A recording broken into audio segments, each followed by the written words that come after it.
Gina Anderson-Cohen. I am here with Erin Heatherton and Karol Kocemba, who are the co-founders of Resistance Chicago. Not only are they partners in business, but they are partners in life. Welcome to the podcast. Thank you so much for having us, Gina. It's really exciting to be here. I'm really, for both of you, we'll be able to listeners at home to tell the difference between Erin and Karol as they're speaking. Karol has a lower voice, Erin has a higher voice.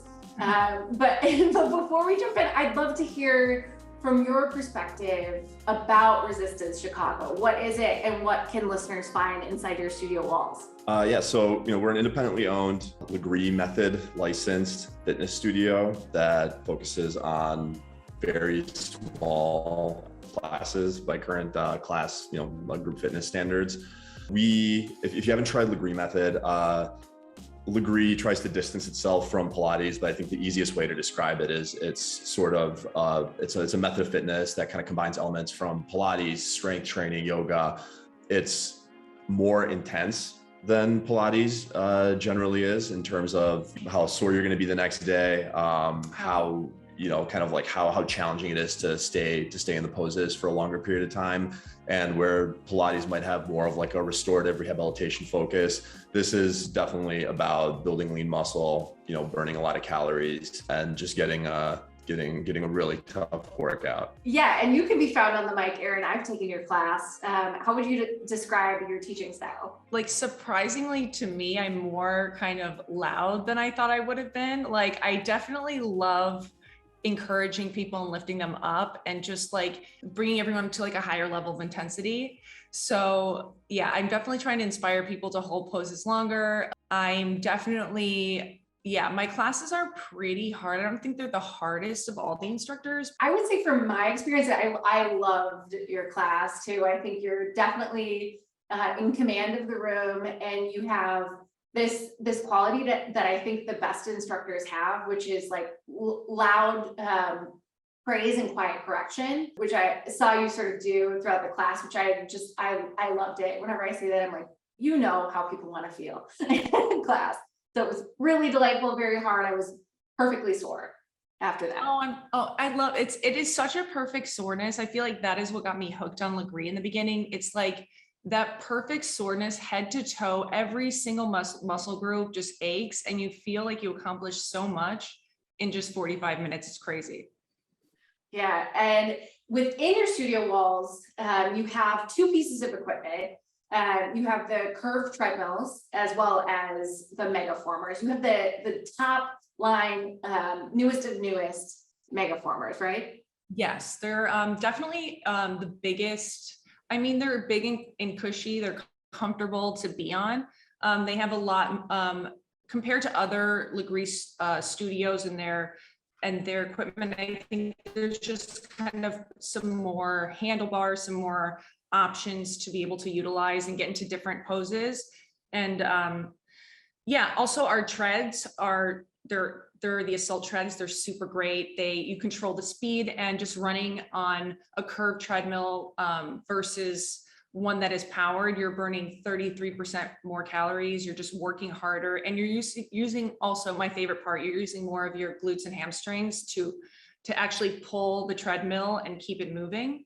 So as someone who likes to run and also likes to like tone her butt, I feel like it's a great combo of toning and getting that cardio in.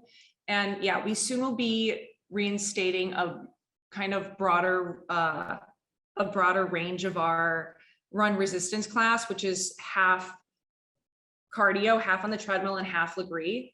And yeah, that will be able to hold 16 people. So we're excited to kind of get that going now that COVID's over, now that people don't have to wear masks, because they don't love running in masks, I've learned. Yeah, we learned that the hard way.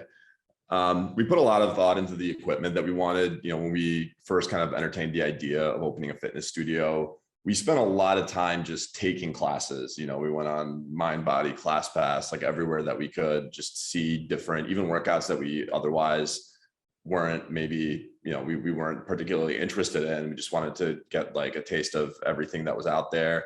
And then after we did that, we really thought about what the what kind of like what complaints we have with the different equipment. And so we wanted the fanciest megaformers, the ones with all the foot pads, because there's just more moves that are more comfortable with with some of like the bells and whistles that are on there. And then with the treadmills, we've done a bunch of boot camp type classes like Orange Theory and Berries, and really enjoy those. The one thing that I think was missing for me is I felt like whenever I'm running, I'm constantly like, I'm doing a full sprint and I'm like fumbling around trying to find the button to like reduce and then speed up. And then when you have a 30-second sprint, you hit the plus button like 15 times, or, you punch, maybe you get the number correct on the number pad.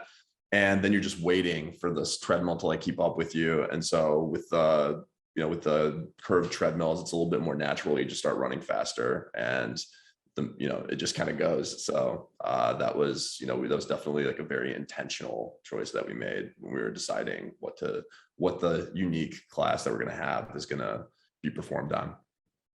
So as you're thinking about this at home, listeners, think about doing either just Lagree style movements, or a little bit of both, the treadmills plus the Lagree. But we're going to talk a lot about resistance and where it came from. But I want to talk, let's get it out of the way, Erin. Let's talk about what you were doing before you met Karol. You spent a lot of your adult professional life as a model, in particular, a Victoria's Secret model. So let's talk about that career and how it kind of led you to where you are today. Yeah, so I feel like the thing that I enjoyed most about my time modeling is that I got to, like, it was kind of a requirement to work out for my career. And, I have a background as an athlete. I played sports constantly growing up, whether it was, soccer, softball, swimming, basketball, obviously, and like I played AAU basketball. So just playing sports is just kind of my center, my like happy place. And I felt like when I started modeling, it was so much like being a competitive basketball player. Like, you have to perform, you have to do well, you're not going to play. And I just kind of looked at it that way. So that kind of helped me when things sometimes, there's a lot of rejection, there's a lot of tough things in modeling. But yeah, I kind of always looked at it as a competitive sport in a way. So I always got to, work with great trainers. And that kind of led me, doing Victoria's Secret is what allowed me to kind of meet some really cool trainers. That was an amazing experience for the most part. I really, I got to explore a side of my femininity I probably wouldn't have tapped into, because I was always more of a tomboy, more of like a science nerd. I wanted to be a doctor growing up. So I was scouted, and it kind of like, it wasn't my childhood dream to become a model. And I just didn't know anything about the fashion world. So it was definitely a huge learning experience. I got to travel. And Victoria's Secret is definitely a cool achievement. And now it's kind of lost some of the luster. It lost some of the luster, I'd say. Retroactively. But it was all about the community there for me. And I would tell you that that is the hardest thing about losing that contract and not working with Victoria's Secret anymore. For me, the most painful part about that was I didn't get to see the same faces every day. And when you're working with one company so much, I kind of forgot how lonely and isolating modeling can be, because you're just totally on your own traveling, no sense of community. So that was kind of difficult for me to cope with, losing that, losing my team there. But I definitely feel that the most rewarding part about resistance now is that we have the sense of community. I get to see the same faces every day, and building on that is really healing for me. And I think what's really interesting about kind of what to pull some nuggets out of what you just said, it's modeling is another thing that's better with friends, that's better with community. And as we were kind of talking through it, just hearing sort of the joy you found in it as a competitive sport is really, really interesting. I also chuckled when you said basketball, obviously. The listener at home may not know that Erin is very tall. So, or like appropriately, like beautifully tall.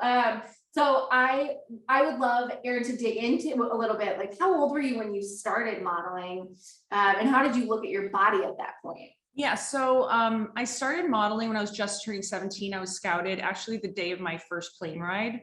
I was visiting the University of Miami campus, and yeah, some guy like jumped out of a cab and chased me down the street and asked me what agency I worked for. And I was just like totally caught off guard and embarrassed. And my friend's mom got his number. She gave it to my mom, and we ended up just going to New York for the first time. And that kind of, she left me there after 3 days, and that was it. We just started modeling.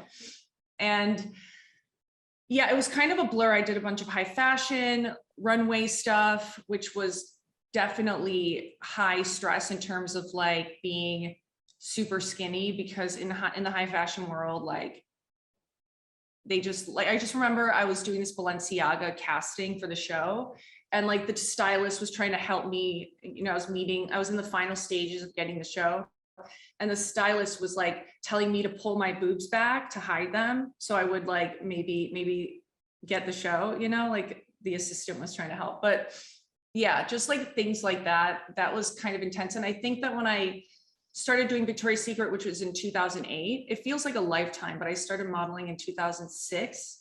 And then 2008 was my first Victoria's Secret show. And I was 18 years old. And at that time, it was like less pressure than a high fashion to be so skinny. Like I didn't have to hide my boobs. Like you could be healthier and be fit. So then I started really focusing on the personal training stuff and like, you know, working out and kind of getting into the nitty gritty of that.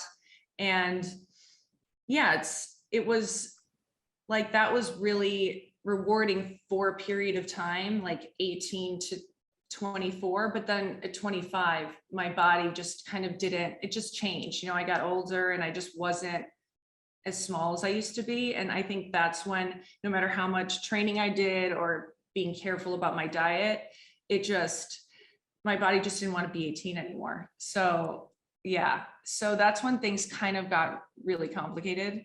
Mm-hmm. And I felt like, I mean, if I'm doing all the right things and I'm eating all the right things and the results aren't enough, then I just kind of like lost my passion with it. Because what am I supposed to be telling people? Am I supposed to go walk down a runway and say, beauty is not eating, you should hurt yourself in some way? Like for me, beauty is health, period. And if you're not being healthy, then it's kind of, it's like a hard line for me. Yeah, I'm sort of hearing like a theme, whether or not like it was said to you or you just felt it, that there was pressure to sort of maintain the same like figure and appearance that you had when you were 17, which is just our bodies change as we get older. And it sounds like you sort of had that breaking point of like, it's time to end this at that point. Well, I mean, definitely like it was, yeah, it's not like I was like, oh, screw this, I'm walking away. You know, I was like definitely trying to keep up. Again, like at that age, I was like, that was all I knew for so many years, you know? And like, I wasn't going to I don't think we realize how reliant and affected we are by our community and the people around us. Like now that I'm where I am now, it's hard to believe that I couldn't see beyond that stress. You know, it feels like I'm looking back at some middle school drama where I felt like it was the whole world, you know what I mean? And it's just like, no, that was that world. And the idea of losing that community is just inherently like primally scary. And it is for good reason, because it is important, you know, like you're like, now that I'm surrounded by a whole new set of people that definitely make me like, don't ask kind of those types of things from me, but like, I'm able to also serve in a better way and serve in a way that's just healthy for me. Yeah, it's a whole lot better. Yeah, and so after sort of that journey was over, you left New York City and moved back to Chicago, and tell us about that transition. Yeah, so I went through like a bit of a sad period where I was just feeling kind of lost, like totally ungrounded. And yeah, I just didn't really know what to do next because it felt like modeling wasn't working. And like, I just wanted to kind of get back to like a positive place. And I just needed to take action because I was, most of my life, I've just had this joy and this happiness, this light inside me that like, I definitely don't take for granted anymore, because when it was totally out and I felt like every room that I walked into, I like sucked the life out of it and just felt so insecure. I definitely like, I can relate to, I don't know, a broader audience. Like it was an interesting experience feeling like your light is out, it's just like you don't appreciate when it's on, So I moved back home and I like quit smoking. I was just like focused on getting back to me and like being healthy and kind of piece by piece, day by day, getting myself back to, I don't know, the routines and like the structure that made me happy. Cause I kind of also fell out of love with working out. Like I didn't work out for a whole year. And like, I just was in the worst shape of my life by the time that I got home. And I was kind of nervous to start back up. And that's when I discovered Lagree actually. There was a studio nearby where I was staying, and I was just looking for some group classes to, kind of meet people and just kind of get a human experience in my day. And I just totally fell in love with it. It was the hardest class I've ever done. And like the feeling afterwards of being totally sore from head to toe, I just felt like, I don't know, it was super rewarding for me. Okay. Carl's here too, guys.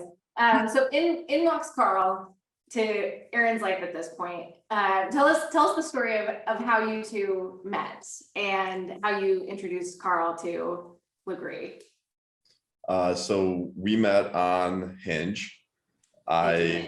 Yeah, we matched, and then I started, obviously I did my typical like due diligence of trying to, because like I was not a particularly, I don't know, involved Victoria's Secret fan. I didn't really watch the fashion shows, so I didn't know who she is. And then I got a match, and I looked, yeah.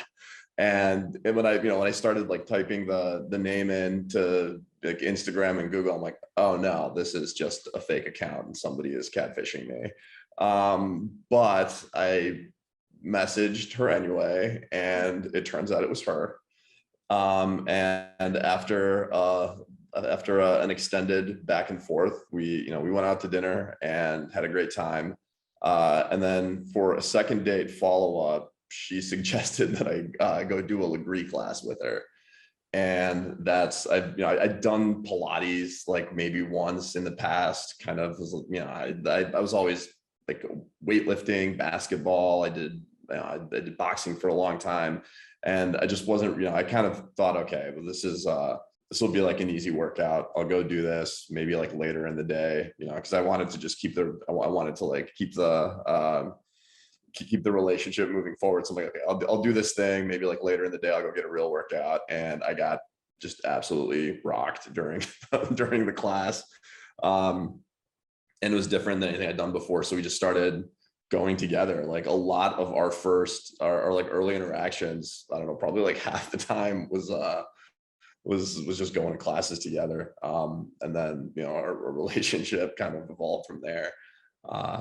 Yeah. And, now it's 4 years later and we own a Lagree studio together and we're engaged. I was just going to say, couples that Lagree together, they stay together.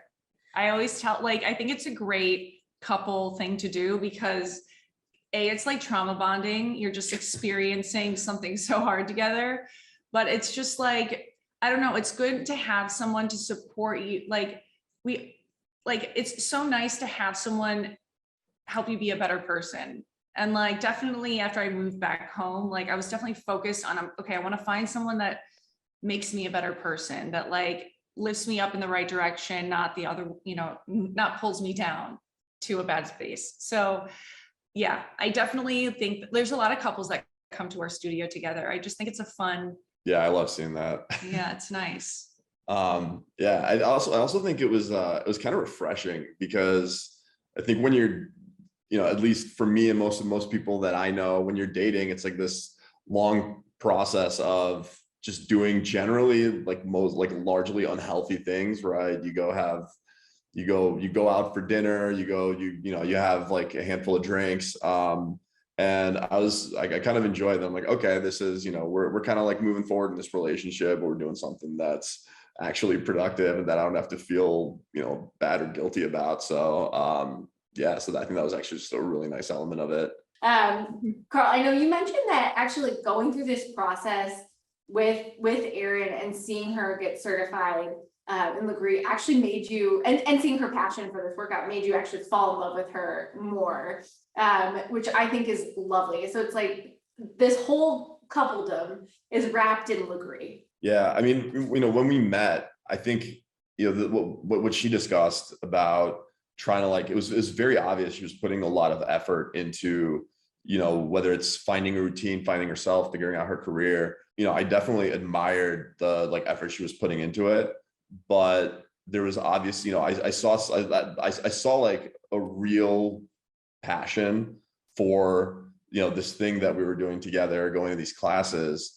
And I've always been, so I've spent the last 14 years working as like a programmer and a trader. So I've always had a corporate job, but kind of had this dream in the back of my head always of starting a business.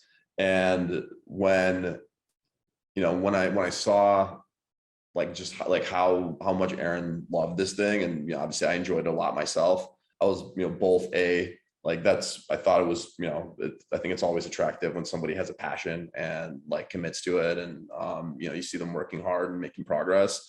But then the other part of that was in the back of my head, that that little voice was like, maybe this could be our business. And I kind of started introducing the idea to her. This was 2019 at this point, and we're going to these classes. Every fitness studio is absolutely packed, wait lists everywhere. Nobody's heard of COVID-19. And I was, I'm like, okay, I think this could work. I've got the math and finance background. In the back of my head, I'm like, I'm on the Megaformer, doing some super difficult move, but I'm also like, okay, there's 14 people here. This is the average. So I'm like, yeah, I think, I think we can make a business out of it. And so Erin was definitely I think I don't know what her word was. It's terrified or maybe nervous about it, or anxious. I think she said it gave her instant anxiety. Yes. But the more we talked about it, the more it was clear, this could be, she was with a modeling agency at the time, but just, I saw, it was a complete 180 between, I saw obviously she was a little bit jaded by some of her experiences and didn't, and just wasn't wasn't excited about the modeling opportunities that, it was just the contrast between how she would talk about and feel about doing a modeling job or some, some social media opportunity versus Lagree was it was so clear that I'm like, okay, why don't we try this? Cause I'd never opened a small business before. And neither has she. And I don't know, we just decided to go for it. And what's lovely about this sort of timing is that meanwhile, both of you got certified in Lagree. Erin, you told me that similarly to the thought of opening a studio, getting certified and actually teaching Lagree gave you anxiety. I feel like people would expect that nothing would make you nervous. I know. I honestly, I had terrible stage fright when I started modeling. I would black out walking down a runway, and it was actually, it was really eye-opening to me that I actually was able to adapt and be able to just, that's my greatest acting role ever, is being a model. I was like, wow, you can really do anything if you just do it enough times in practice and have you know, have a lot of pressure to succeed. So like, yeah, I recognized the anxiety as that good kind of anxiety, like, oh, this is new and unknown. Like, I can't let this win. I can't just back off from this. Like, so part of me recognized that anxiety and like, oh, this is a new thing that's going to help me grow as a person, help me find my voice, and like be the more authentic version of myself, I think. And yeah, honestly, like it definitely reaffirmed the truth that like, I love serving people. I love helping people, lifting people up, and working with people hands-on and getting in there, like getting to touch their lives for an hour of the day and like help them to feel better about their bodies. It's kind of like the antithesis of modeling, you know, which is kind of like, let me hurt myself and let me, sorry, not hurt myself, but let me like conform to this impossible standard so I can then pass it on to you, which is just totally not uplifting, you know? Yeah, I think that's a really like powerful contradiction too of your life before versus your life now. Like you're telling people like you're strong and you're beautiful because you're moving your body versus before it was like you were the one held up as strong and beautiful, and you still are those things, but you're also holding everybody up. Totally. And I definitely can relate. Like, I love getting people in on their first class where they haven't, you know, they're like, they feel intimidated. I'm like, no, I've like literally been there. Like I went through a period where I totally rejected fitness and like, oh, I resented people that worked out. I'm like, these, like, who works out? Like I totally rejected everything in the fitness space for a good period of time. And like, so on that same token, I understand that everyone can come back from that. You know what I mean? You just have to find the thing that you like to do. And it's all about just seeing that progress. It's so like, it builds a whole different type of confidence when you can do something that was impossible a few classes before. Like you just feel like like it's real self-esteem building in the truest sense, you know? Yeah. I came in overconfident. You know, I thought it was going to be easy, and then I got humbled really fast and then built back up. So there's different arcs, but yeah, but I think seeing people like even on my end where, you know, I don't teach, but I come into the studio to take classes, obviously, and it's so cool to see, you know, to see how the people that have been coming to the studio for a long time have like started connecting, and like also just, you know, are people that I was in class with, you know, a month ago, then is their first class, you know, I can see on the app who's there for the first time. We're always like, yes, first timers. Yeah, but then seeing someone like that and then like a month later, they're just, you know, absolutely crushing the workout. It feels great. The transformations in our studio have been, oh my God, it's my favorite part, watching someone transform. Like I had my own transformation with Lagree because it is truly like, I tried a lot of different things. Like nothing changed my body as quickly as Lagree did. Something about the slow movements and like the intensity of it, it just like gets results. And you're building like a different kind of muscle than you would build running or weightlifting. It's like these slow twitch muscles that are like, you got to activate them by moving slowly, I guess. So it's like the long lean muscle, and it's just like building that strength it's just so good for like functional day-to-day running errands, lifting things, like walking upstairs. You just feel like you stand taller. My back pain totally went away. You get a super strong core for sure. Speaking of strength, you two had to have emotional strength. Do you like that left turn I just took, by the way? Yes. As you opened your studio in 2020. The planned opening was like the start of COVID, but you ended up opening in July. So talk us through sort of what that was like for you. What plans changed along the way?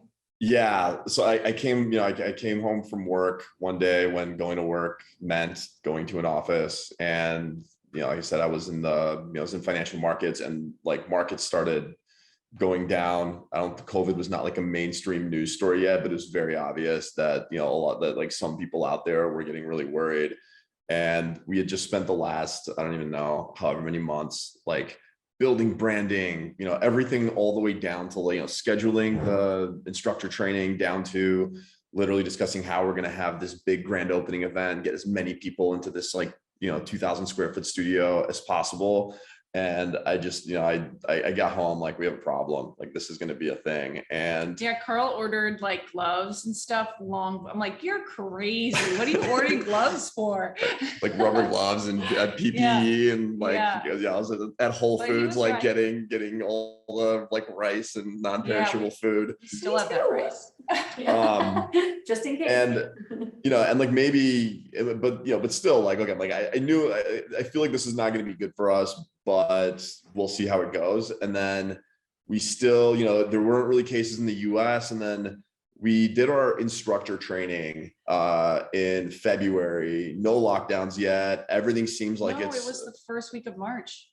Okay. Oh my God. No, which was honestly, thank God, like we lucked out in many, many ways. I mean, we didn't luck out in many ways, but we did luck out with, like, I think we had to fly the teacher out from LA. Like, I think that was probably the last physical time we could have done that. Like, her getting back, it was just starting to be like, oh, they're shut, like. Yeah, it's like during, we're in training. We have it's good. It's a decently long process. We have the master instructor train all our instructors. But either way, it was like as the instructors, as we're sitting in class training all the instructors that we hired and going through training ourselves, we're like, I'm like checking my phone. It's like cases in the US, like it's starting to happen. Yeah, and so the next week, every city started shutting down every in-person business, and our grand opening was postponed. And then, in July, we were able to open for a little bit, which was also pretty brutal because, you start with 0 customers and everyone in the world is telling people that the responsible, the good, the like socially, conscious thing to do is stay at home, not meet anyone. But when and you're trying to tell them, hey, come here, come work out. Yeah, so it was hard to like, it's also from my end promoting, kind of like I am so sensitive to like just rubbing anyone the wrong way. So like trying to promote coming to a studio, I felt like, remember like when people took pictures without masks, like we would all like kind of, I don't know, it was just so the internet tricky. would jump on them. Yeah. So it was just hard finding, like, if we took pictures like to promote our business before COVID that didn't have masks, like we had to like put in a subtext of like masks are in the studio, like taken before COVID. Yeah. I don't know. We just didn't want to upset anyone, but we also like wanted our business to succeed. So it was tough. And you're new. Like, it's one thing if if your studio's been around for a couple of years, they have a couple locations, you have thousands of emails to let people know, here's what we're doing to prevent, here's what we're doing to like maximize the safety, to get people like into class in a safe way. We didn't have that. We had like 50 people that put their email onto our landing page because of like the sticker that we had during construction outside of our studio. We're promoting stuff on social media, but yeah, it was really hard at first, but all the other studios had opened up and we were giving it a try. And then a few months later, we got shut down again. And then so during like that peak season that fitness studios are the busiest, when all the New Year's resolutions are still being adhered to for like the first month or two, we were shut down for all that. And then eventually we opened back up, and then it's just been, it's been this like long kind of marathon grind of slowly but surely people, even like a year out, I saw stats that like, 70-something% of people that were fitness studio participants still hadn't come back. And like now the numbers I'm seeing are trending better, but there's still, a lot of people start doing Peloton or whatever at home process. Every single company is launching some sort of like mirror or like wall doohickey that you can, that like connects you to some, like cloud model streaming out of LA doing, doing something. And I think it's great that works for people if it gets more people involved. but it's just it's a different reality. It's a different market than it was even before COVID. Like it's, it's coming back and I'm really optimistic, but I will interject though and say, I personally, in my own experience, like I've worked with personal trainers when I was modeling in New York mainly, and like there's a huge shift of the value I got out of the class when I'm working with people, because I swear there's like pheromones that get released when we're all doing something together, that we can like push ourselves harder. We can like, there's just extra endorphins or something. And like, when I'm alone, I'll like talk to the instructor, my trainer, and like kind of just we'll chat, and it's more expensive and I'm getting less of a workout. So like, I do think the value proposition of a group class, like for any person, even if you can afford private training, I think there's something and also just like intangibly positive about a group class. I also feel like as an introvert kind of person, like an introvert, I feel like I get my human interaction, even though we're not talking, but like doing something together as a group is super uplifting. Whatever's going on in your day that feels like overwhelming or stressful, like after a group class, you just feel so much better. You feel like nothing is impossible, like you can do anything. You can get through anything. Maybe it's the endorphins as well. But another thing I wanted to add though, even though COVID was super hard, I will say from my end, selfishly, I did enjoy having that extra time to practice leading classes with Carl and his sister Karina, who was quarantining with us. We had a little quarantine pod that was pretty fun. We would take like 2 to 3 classes a week. It was nice to have a gym at that point. Yeah, that was the one up. That was the one plus side. Like we had this entire studio that we weren't allowed to use during lockdown, except for us coming in to work out ourselves. So and we would like invite friends to like come work out. That was the silver lining. Yeah, so I got to work. I never instructed classes before. Like I said, it's the idea of being on a stage and talking in front of people just gives me anxiety. Not anymore. Now I love it. And I don't feel, but like my first classes, my voice was shaking. It was like before class, I would have so much anxiety, but just like modeling, I got through it. And now I can just focus on the thing that I care about, which is not my own selfish self-consciousness. It's like, I like to be able to just focus my energy on other people and like making sure everyone's in the right form, making sure everyone's getting the most out of that 45 minutes with me. And yeah, just having that, it's so different from modeling that I'm just not thinking about myself at all. And all of my attention's on other people. And that's what I love about it. I mean, I think that the kind of return to group classes is happening right now. I mean, I think it took a long time for enough people to sort of realize, okay, I've got my vaccine. I've had COVID once, twice, or 3 times at this point. Everything, like the hospitals are doing okay with things. So now you're seeing, and I think a lot of the trends where everyone was kind of investing before in just isolating people in their home and getting them some form of workout is changing. And I think there's a lot more, I think that the big trend now is kind of,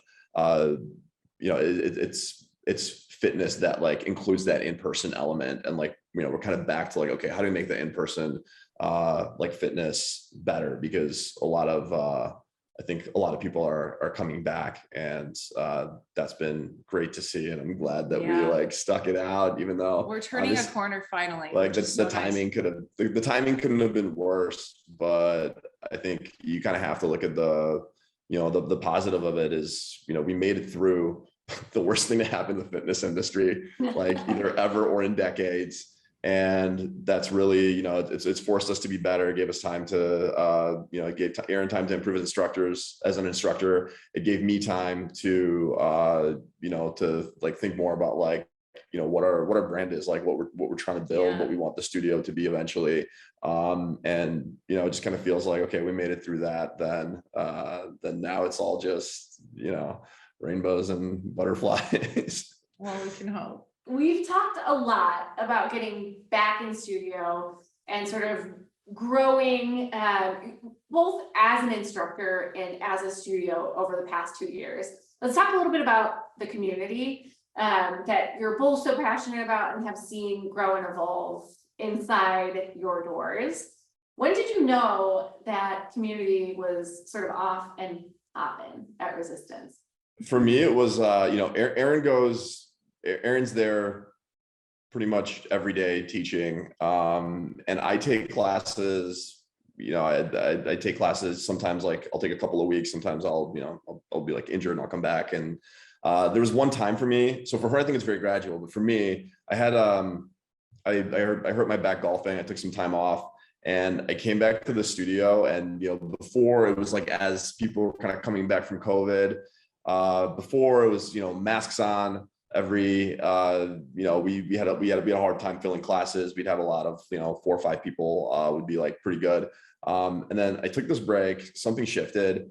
The mask mandates went away, all the other studios, stopped requiring masks. And I did this class, and afterwards, like everybody in the class was just hanging out in the lobby, chatting. Like you could tell there's all this like pent up, pent up desire to like actually interact with one another. And, I think it was a lot of people that, maybe for a while were just like, taking the same classes together in masks, like being quiet, coming in, coming out, like trying to be, COVID conscious.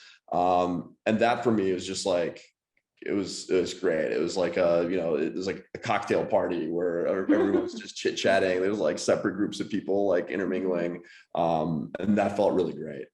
Yeah, there's a lot of like word of mouth. People bring their friends, people like become friends from coming to our studio.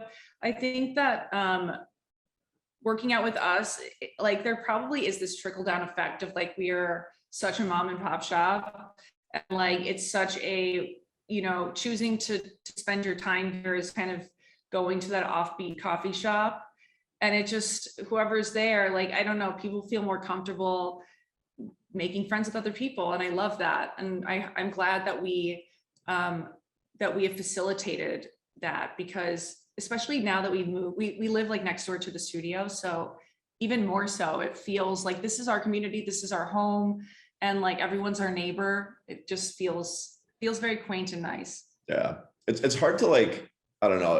I think it's hard to like demographically or like personality type kind of talk about like who our community is, because it's really like it's really diverse in terms of, everything from like age, background, level of fitness is a big one. We've had some professional athletes work out at the studio, and then there's plenty of people who, either have never started a real fitness routine and are, emailing us ahead of time, making sure that, making sure that it's appropriate for them. And we've worked with those people. So it really is all over. I think the thing that kind of connects is kind of like an appreciation of a certain type of class, right? Like it was important to us that when we started, we're not about like super loud music, like fancy, like intense lighting, right? Like I understand why people want that. And I think that works really well. That helps motivate some people. Our focus, we want it to be more like minimalist with our design and more like form. Fully focused on form, on doing, on doing things the right way. That's why, we only have 8 machines in the class. I think it's really tough for an instructor to be able to give as much attention as they should. If you have a class of, I've been to some group classes with 40 people, and you go kind of expecting, okay, I'm not there to have my form corrected. I'm there to get instructions and to get through this. And I think with Lagree, it is, you don't get better by doing more weight. You don't get better by, running faster, doing more reps or anything like that. You get better by improving your form, by being able to hold the poses better, longer. And because that's kind of like at the core of, of what we wanted to build with the experience of the class, I think that's kind of the thing that connects everyone. It's people that appreciate that can maybe forego the like nightclub type class and are happy to, really like focus on connecting with their bodies and doing things correctly. As we sort of wrap up, I want to talk to you two all day. We've been talking, listeners, for like years at this point, by the way. We started talking as the studio was opening. So we've been checking in, and I'm so happy to finally be having this pair on the podcast and finally be in the studio sweating. I'm taking your class tomorrow, Erin, by the way.